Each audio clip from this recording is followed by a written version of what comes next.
우리나라 대표 랜드마크, 한국에서 가장 높은 빌딩이 담보물로 나왔습니다. 롯데그룹의 상징인 잠실 롯데월드 타워죠. 가치가 무려 6조 원인 건물입니다. 그룹의 석유화학 계열사인 롯데케미칼에서 유동성 문제가 생겼는데 이걸 해결하겠다는 그룹의 강력한 의지라면서 롯데월드 타워를 은행권의 담보로 제공한다고 밝혔죠. 하지만 의문이 생깁니다. 롯데케미칼에 어떤 문제가 생겼길래 잠실 월드타워를 담보로 잡혔을까요? 또 아무리 그룹이라도 월드타워가 케미칼 소유가 아닌데 어떻게 담보로 내놨을까요? 롯데가 돈을 조달하는 온갖 방법들 공시로 살펴보겠습니다. 11월 28일 올라온 롯데케미칼 공시입니다. 특수관계인으로부터 받은 담보라고 되어 있죠. 담보물 롯데월드타워 앤드 롯데월드몰, 잠실에 있는 여러분이 아시는 바로 그 건물들입니다. 채권자는 신한은행 등 은행권이고요. 근데 담보를 제공해준 게 롯데지주가 아니고 롯데물산입니다. 롯데물산은 그룹에서 부동산 사업을 하는 회사예요. 롯데월드타워 그리고 롯데월드몰을 갖고 있어요. 여기가 쇼핑몰, 면세점, 시그니엘 호텔, 아쿠아리움, 영화관 같은 즐길거리도 있지만 오피스, 롯데 계열사들은 물론이고 기업들이 많이 들어와 있거든요. 롯데물산이 관리, 운영하면서 임대료 받고요. 또 아시는 분들이 있겠지만 몇 년 전에 석촌호수에 러버덕이라고 엄청 큰 오리 인형 띄우고 월드타워 앞에 벨리곰, 이 핑크색 커다란 곰인형 전시하고 그런 거 다 물산에서 합니다. 물산은 어쩌다가 이 피 같은 자산을 담보로 내놨을까? 설명 볼게요. 롯데케미칼 회사채에 대해 은행의 지급 보증을 확보하기 위하여 롯데물산 소유의 부동산을 담보로 제공받는 사안입니다. 이를 통해 우리 회사는 회사채의 신용을 보강하고 사채권자와 사채 관리 계약 변경에 대한 합의를 하고자 합니다. 라고 돼 있죠. 어려운 말인데 쉽게 말씀드리면요.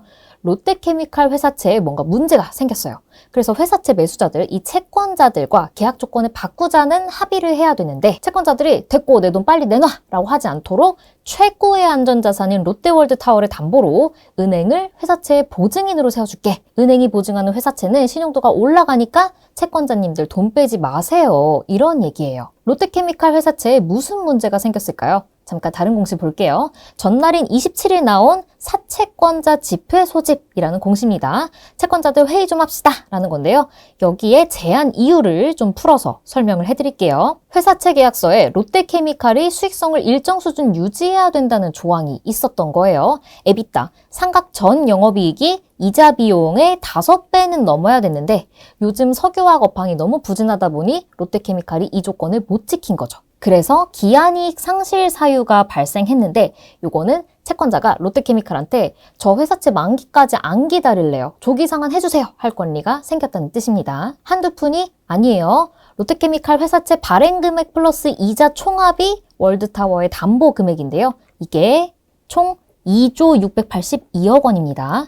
채권자들이 한 번에 돈 다 돌려줘 라고 하면 큰일 나죠. 그래서 롯데케미칼이 계약을 바꾸려고 합니다. 실적이 좋아야만 돈 잘 갚는 건 아니잖아요 하면서 채권자들한테 두 가지 제안을 지금 했죠. 첫 번째, 우리가 은행들 가장 우량한 금융회사를 회사채 보증인으로 세우겠습니다.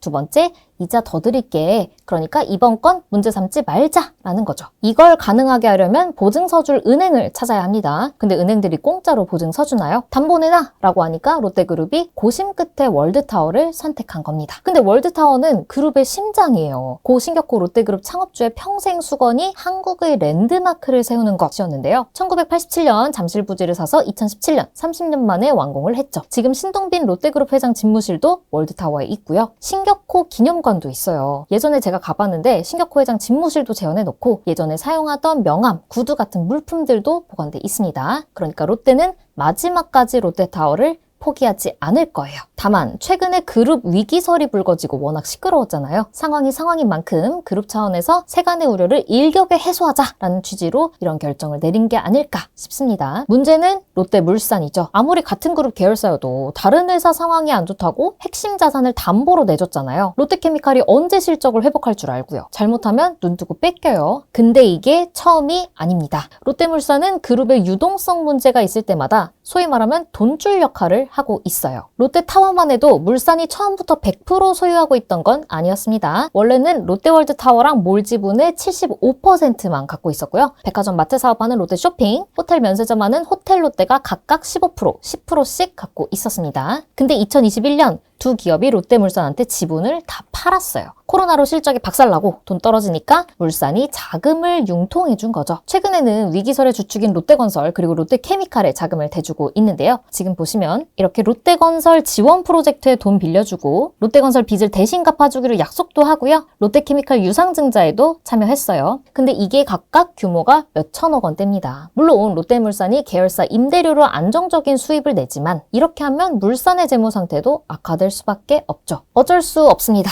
롯데물산은 상장사가 아니거든요. 상장사면 주주들이 벌써 시비하죠. 근데 롯데물산은 사실상 오너 일가의 직속 회사예요. 보시면 최대 주주가 롯데홀딩스, 일본의 롯데지주 회사고요. 여기 대표이사는 신동빈 회장입니다. 롯데홀딩스의 최대 주주인 광윤사가 신 회장과 형제의 난을 빚었던 신동주 씨긴 한데 최근에 신 회장 장남인 신유열 롯데지주 미래성장실장이 롯데홀딩스 이사로 선임된 걸 보면 이분은 영향력이 크진 않아요. 그 외 L-제3투자회사 호텔롯데 다 그룹 회사들이고요. 신동빈 회장이 여기도 이름을 올려놨어요. 지분율 총 100%죠. 나온 김에 말씀드리면 롯데그룹은 지금 절체절명의 위기지만 오너 승계 작업은 본격 시작됐습니다. 이번 그룹 인사에서 신유열 미래성장실장이 부사장으로 승진했어요. 이분은 롯데바이오로직스 같은 신사업을 담당해 왔는데 아직 눈에 띄는 경영 성과를 낸 상황은 아니고요. 무엇보다 아직 일본 국적입니다. 그룹의 상징인 롯데월드타워를 담보로 내놓을 만큼 유례없는 위기에 빠진 상황에서 오너 3세를 경영 전면에 내세운 롯데의 운명은 어떻게 될까요? 의견 댓글로 남겨주시고요. 좋아요, 알람, 구독 설정도 부탁드릴게요. 그럼 안녕!